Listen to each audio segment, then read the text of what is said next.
there is documented childcare fraud in Minnesota. This is not new. Federal investigations began years ago, with dozens of indictments and convictions secured since 2022. That establishes a real problem that required oversight and reform. However, what is not established is that the specific daycares shown in the viral video are fraudulent, or that fraud is as widespread and uniform as claimed.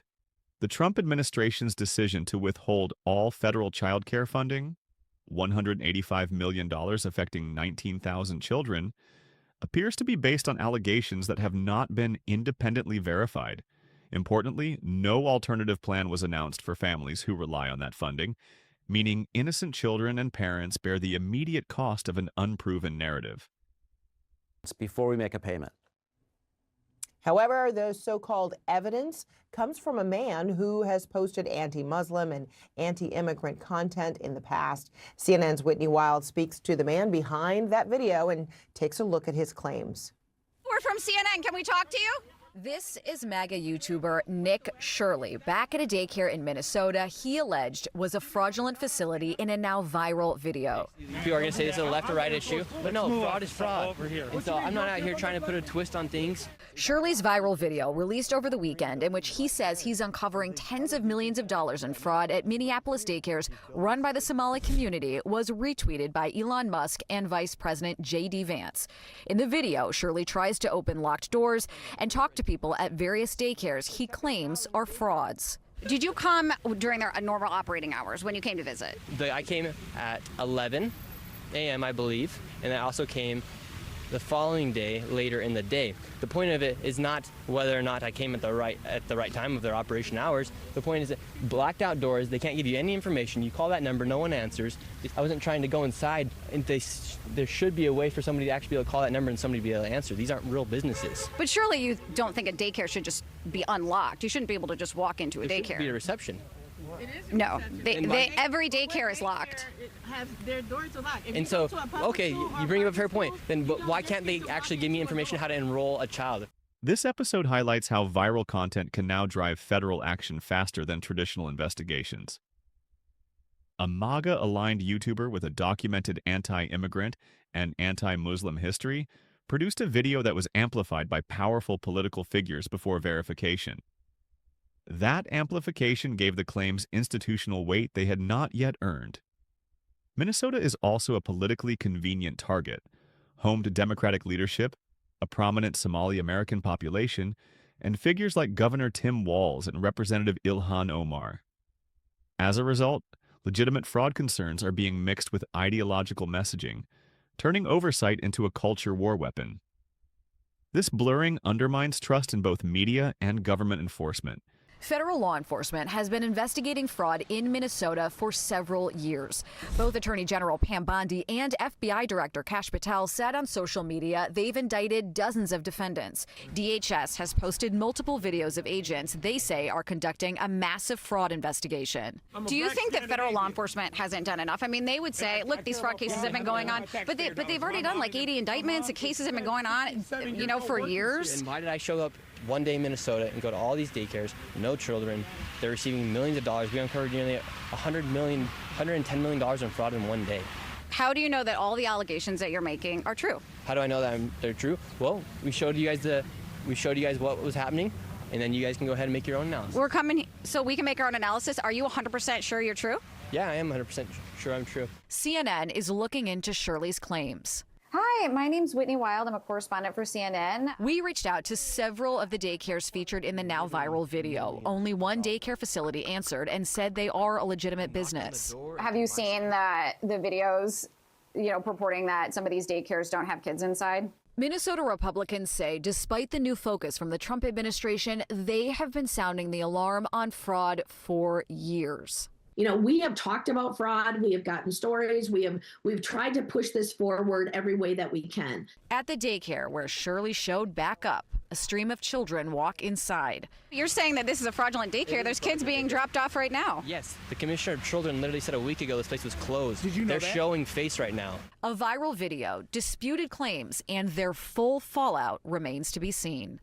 Dozens of fraud cases that DOJ is touting began during the Biden administration. Back in 2022, the U.S. Attorney's Office for Minnesota announced 47 indictments for this massive fraud scheme. Since then, they've indicted more than 30 more people, and in total, they have secured at least 56 convictions.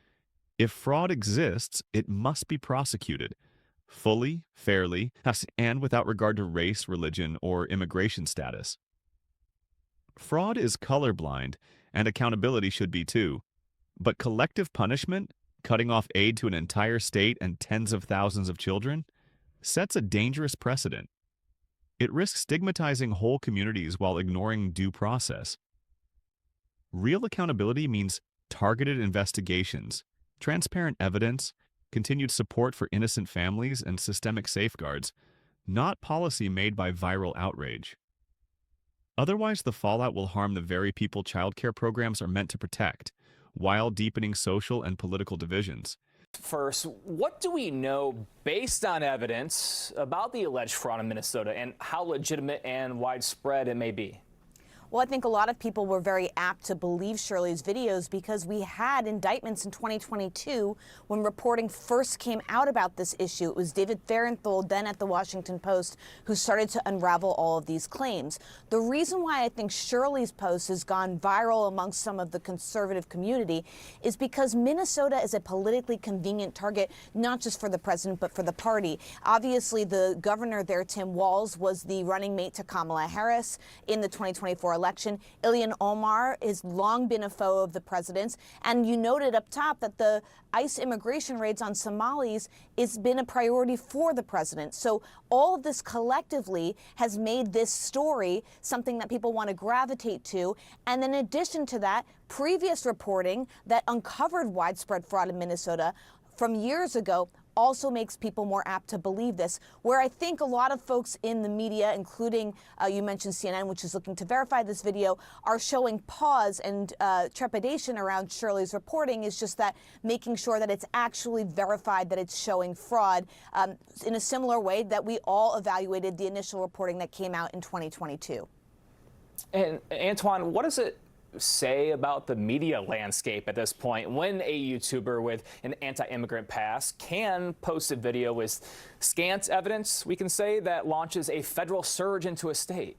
I think there are different types of media, and I think Sarah's right. Truth be told, there's been local reporting on this matter for years. In fact, there were 59 convictions under the Biden-Harris administration, as I understand it. And quite frankly, while there's a lot of attention on the Somalian community, there's a white woman by the name of Amy Locke who was convicted, I think, on several different charges, who was considered the ringleader of this. And many of these daycares have been shut down for other reasons, like their ability not to be able to operate properly in the state. And I think the YouTuber video points to one of those who had already been shut down in the past. And quite frankly, I think that the governor has been hamstringed by the legislature for political reasons in order to do more. He was able to shut down the Housing Stabilization Fund, another accusation. So this has become politically convenient, and there's currency in this by this administration to make this a right-wing, red meat, racial talking point about the Somalians, and of course picking on Tim Walz. At the end of the day, I don't think anyone wants to run away from accountability, particularly Tim Walz, who's up for re-election in the state next year. And also, we know, as we mentioned earlier, VP Vance, he retweeted Nick Shirley's video, and President Trump has also been stoking anti-Somali sentiment for a while. Let's listen to some of that. Look at Minnesota, where Somalians have taken over the economics of the state and have stolen billions and billions of dollars. And what's happening in Minnesota with Somalia, where billions of dollars is being stolen, right, like candy from a baby. So, Terry, I'll ask you, where is all this headed, do you think, now that we have this kind of like resurgence in reporting of the situation, and as well as the attention from the highest office in the land? Well, I think it's a refreshing change from the Biden administration that was infiltrating Catholic organizations like the Knights of Columbus and classifying parents who spoke up at school board meetings as potential domestic terrorists. Look, this is old.